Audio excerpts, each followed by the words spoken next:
सरजमीन पर मेरी शहादत होगी, मेरी कुर्बानी होगी। मेरे पूर्वजों ने जो कुर्बानी दी है, अशफाकुल्लाह खान ने मांगा है, डीजल मांगा है, पेट्रोल मांगा है, उसके बाद जो सो लोग जो सो सब सिलेंडर, जो गैस सिलेंडर हम लोग 400 450 वे चले जाए वहाँ, वे गुजरात, उनके पाकिस्तान के बगल में गुजरात है, वो कब जाए। हम लोगों का भारत है। हम हिंदू और मुसलमानों में मुस्लिम लीग के विकल्प के रूप में बना था, हिंदुओं को संगठित करने के लिए।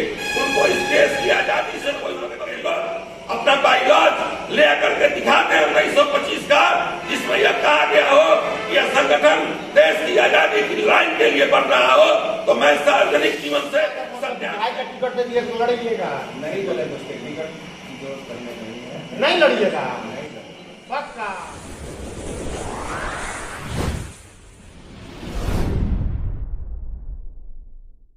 नमस्कार। देखिए, देश में आज की जो राजनीति हो चुकी है, कहीं न कहीं नफरत की राजनीति हो चुकी है। यानी कि बात किया जाए तो कांग्रेस आरोप लगाता है कि महज 8 साल पहले सत्ता में आई सत्ताधारी सरकार यानी कि बीजेपी एनडीए की सरकार कहीं न कहीं देश में नफरत फैला दी, और नफरत फैलाने के बाद कहीं न कहीं कश्मीर यानी कन्याकुमारी टू कश्मीर यात्रा चली, जो कि देश के सम्मानित पूर्व राष्ट्रीय अध्यक्ष यानी कि राहुल गांधी की हम बात कर रहे हैं, उनके नेतृत्व में यात्रा चली। और जब यात्रा चली तो यात्रा का समापन हो गया और कहा गया राहुल गांधी के द्वारा कि नफरत की बाजार में मोहब्बत की दुकान खोल रहे हैं। अब दूसरी चीज हम आपको दिखाना चाहेंगे, इसीलिए हम बैठे हुए हैं। यहाँ भी बिहार में वो यात्रा चल रहा है, जो कि बिहार के प्रदेश अध्यक्ष अखिलेश प्रसाद सिंह के नेतृत्व में चल रहा है। आपको बताएं तो ये कहा जा रहा है कि हिंदू मुसलमान के खिलाफ है और मुसलमान हिंदू के खिलाफ है, लेकिन आज हमारे साथ 2 लोग बैठे हुए हैं, ब्राह्मण है यानी कि हिंदू है या मुसलमान है, यानी पंडित जी या मुल्ला जी, दोनों आदमी सामने बैठे हुए हैं।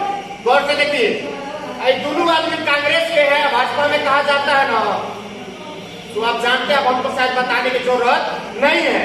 यानी कि मुसलमान की पार्टी कौन है तो कांग्रेस है और बीजेपी नहीं है। अच्छा, वोट लेने का समय आएगा तो कहीं ना कहीं सेकुलरिज्म की बात की जाती है बीजेपी के द्वारा। अभी इन बिंदुओं पे बात करने के नेताओं के द्वारा पंडित जी से भी या मुल्ला जी से भी दोनों लोग बैठे हुए हैं। अब बात करेंगे, ये लोग आपस में कहा राय में बैठे हुए, भाजपा तो कहता है कि इनके खिलाफ है, इनके खिलाफ है, इनका गोड़ी काट दे, इनका गोड़ी काट दे, ये भाजपा कहता है। दोनों लोग बड़ी आराम से एकदम सोफा पे बैठे हुए, एकदम मिल पे, तो उनको डिस्टेंस नहीं है, एकदम मतलब सटा हुआ शरीर है। काहे ऐसे दोनों आदमी बैठे हैं, जहाँ पंडित जी है, मुल्ला जी है, काहे बैठे हुए? भाजपा का आज कह रहा है कि एकदम मतलब क्या बोलते हैं, इसका टंगड़ी काट दे, उसका टंगड़ी काट दे। भारतीय जनता पार्टी भारतीय जनता पार्टी भारतीय जुमला पार्टी है और इसके प्रधानमंत्री प्रचार मंत्री हैं। कौन कहता है देश को आजाद करने के लिए हिंदू और मुसलमानों ने कंधे से कंधे मिलाकर आजादी की लड़ाई लड़ी। एक साथ अगर राम प्रसाद बिस्मिल फांसी पर चढ़े तो अशफाकुल्लाह खान भी चढ़े, और उस देश में यह भारतीय जनता पार्टी कहती है। बीजेपी तो कह रही है 14 के बाद आजादी मिला, उनको आजादी मिली है, उनको लूटने की आजादी मिली है 2014 के बाद। 2014 के बाद इस देश की जनता को मुल्क बनाने की आजादी मिली है। 2014 के बाद झूठे वायदे के द्वारा सरकार पर आने की आजादी मिली है। इसलिए उनके जो इसलिए वे कहते हैं कि उन्हें आजादी 2014 में आजादी मिली है। अब कहीं ना कहीं एक चीज कहा जाता है कि मुल्ला जी है, चाहे ये के साथ बैठे हैं, बीजेपी तो कहता है कि भाई साथ में नहीं रहना है, तो बीजेपी का बतिया नहीं मानिएगा। हम दोनों भारत माता के सपूत हैं, भारत की धरती पर जन्मे हैं, भारत की मिट्टी का अन्न भारत की मिट्टी में खेले हैं, भारत के विकास में हम दोनों ने मिल करके साथ साथ काम किया है। तो फिर यह हम लोगों को बंटवारा करने का जो काम चल रहा है यह हम नहीं चलने देंगे।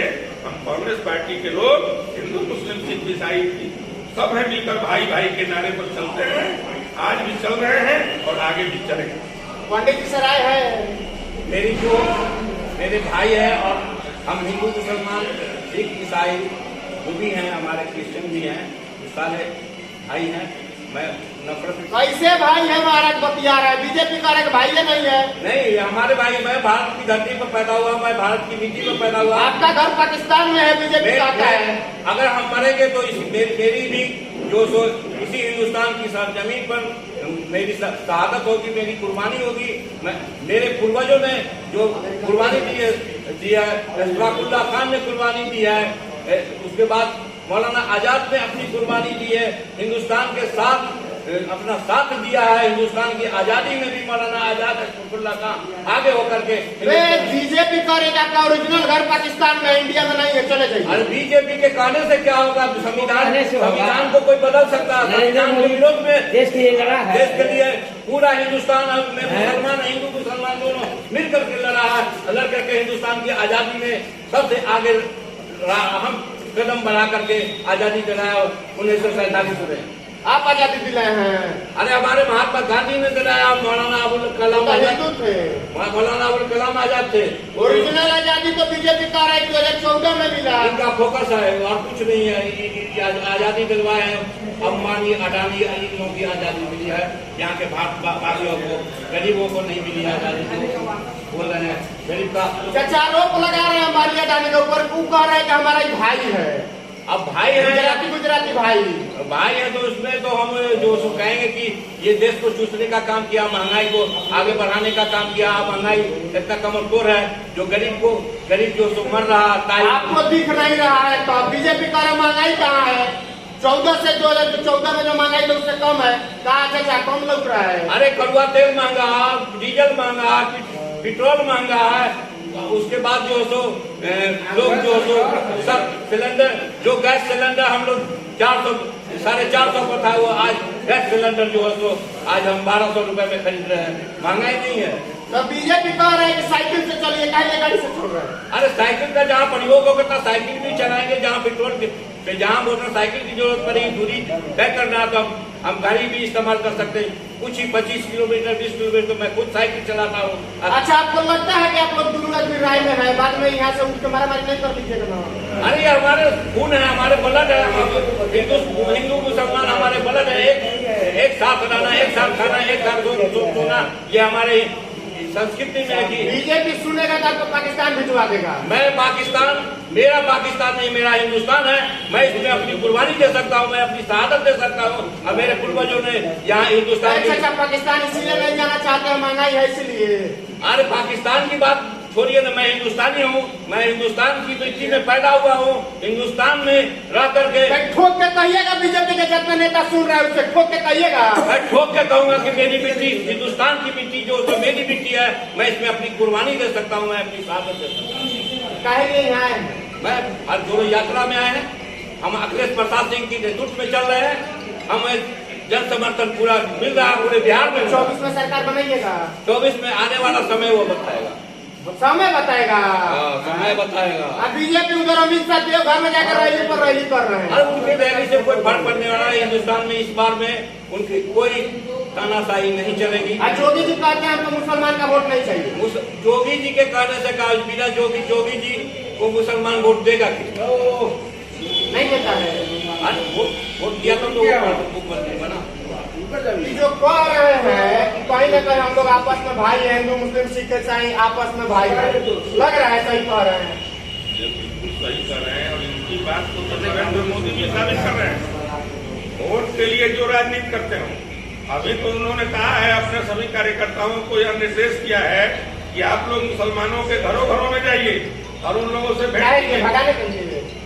मुसलमानों को भी आपस में बैकवर्ड और फॉरवर्ड के रूप में तोड़ने के लिए वे कहते हैं कि जो फॉरवर्ड मुसलमान हैं उनके यहाँ मत जाइए, जो पसमानदा मुसलमान हैं उनके यहाँ जाइए। तो वे लोग अब मुसलमानों में भी विभेद करना चाहते हैं। हिंदुओं को तो उन्होंने हिंदू मुसलमान तेली सोड़ी ब्राह्मण राजपूत भूमिहार में बांट ही दिया, अब वे मुसलमानों को भी बैकवर्ड और फॉरवर्ड मुसलमान में बांटना चाहते हैं।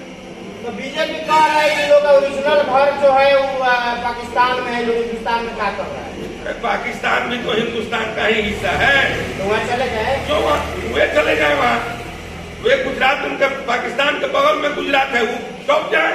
हम लोग तो हम लोगों का भारत है, हम हिंदू और मुसलमानों का भारत है, हम भारत को अच्छी तरह से चलाना जानते हैं, हम भारत के। अच्छा, मोदी जी कहते हैं कि आजादी की लड़ाई हम लड़े हैं, हम कहीं ना कहीं स्वतंत्रता संग्राम में कूदे हैं, सही है? नरेंद्र मोदी का इतना झूठा आदमी जो पहली बार शपथ लेता है तो उसमें कहता है कि हमारी पत्नी नहीं है, और दूसरी बार शपथ जब उसको पकड़ा जाता है तो कहता है कि नहीं हमारी पत्नी है।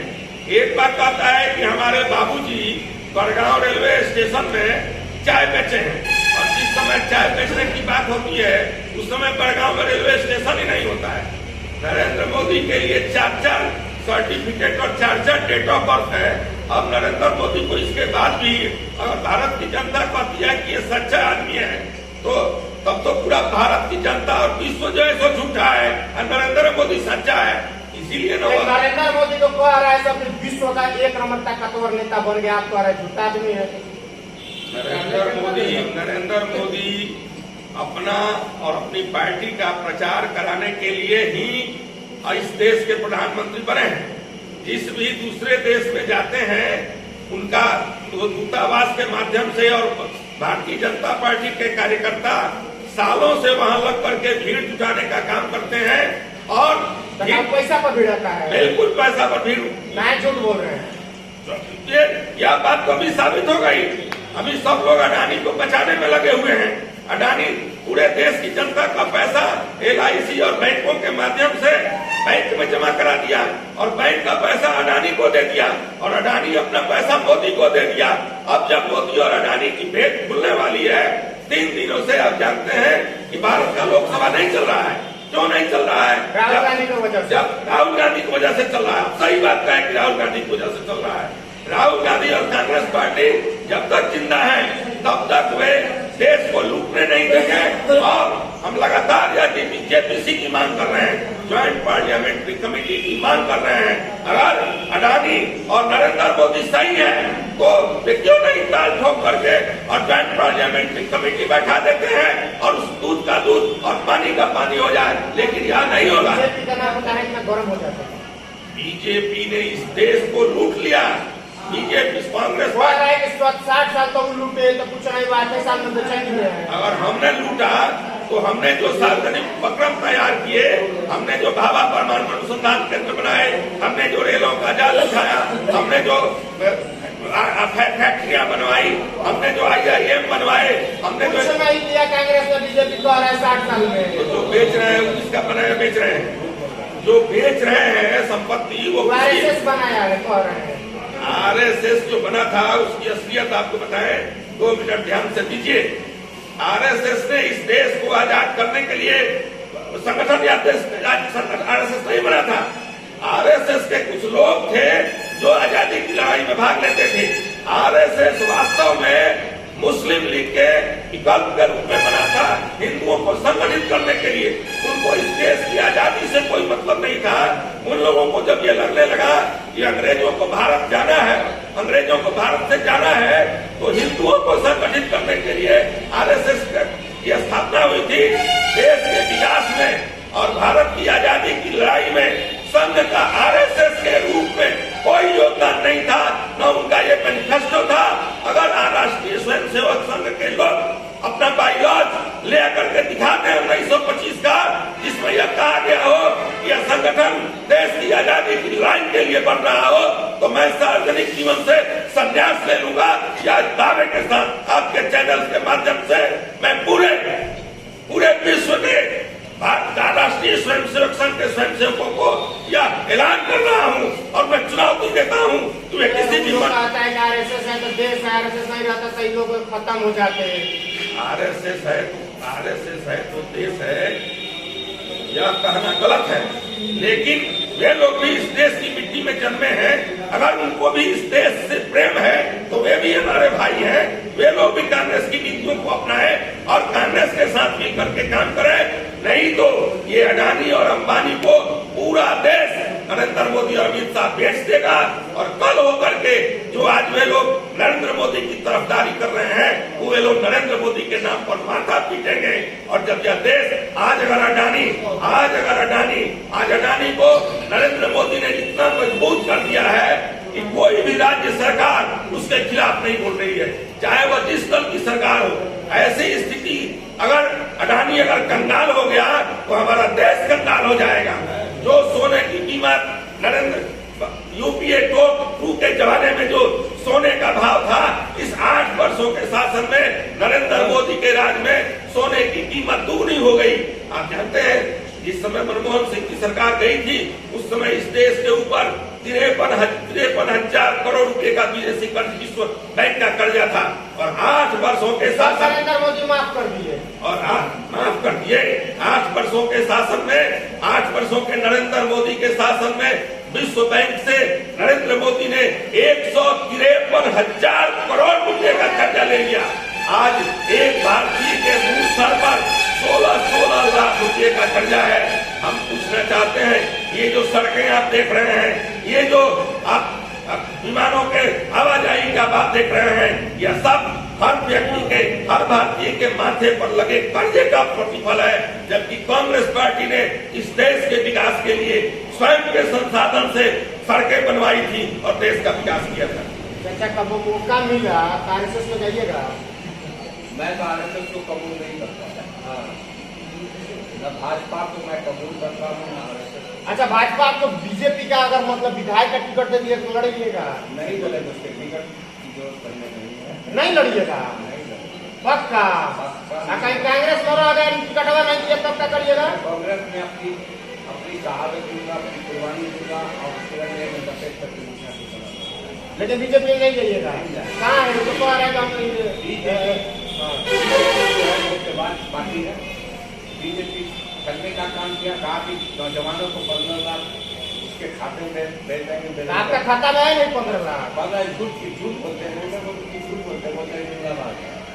ये जुमलेबाज की पार्टी है, भाजपा की पार्टी में जुमलेबाज पार्टी। तो सुना आपने किस तरह से हमने चर्चाएं कि तमाम बिंदुओं पे महंगाई हो, भ्रष्टाचार हो या तमाम बिंदु, उस पे पंडित जी भी थे या मुल्ला जी भी थे। ऐसा मौका बार बार नहीं मिलता है, पहली बार मिल गया दोनों लोग साथ में बैठे थे। आज जिस तरह से देश में नफरत की बात चल रही है, जिस तरह से देश में कहीं न कहीं मुख्य मुद्दा यानी कि बेरोजगारी, महंगाई, इन सभी बिंदुओं को छोड़ करके जिस बिंदु पे धर्म के ऊपर राजनीति चल रही है, उन तमाम बिंदुओं पे हमने चर्चा की। कमेंट बॉक्स में जरूर अपना राय दीजिए और बताइए कि आपको कैसा लगा, अपना सुझाव जरूर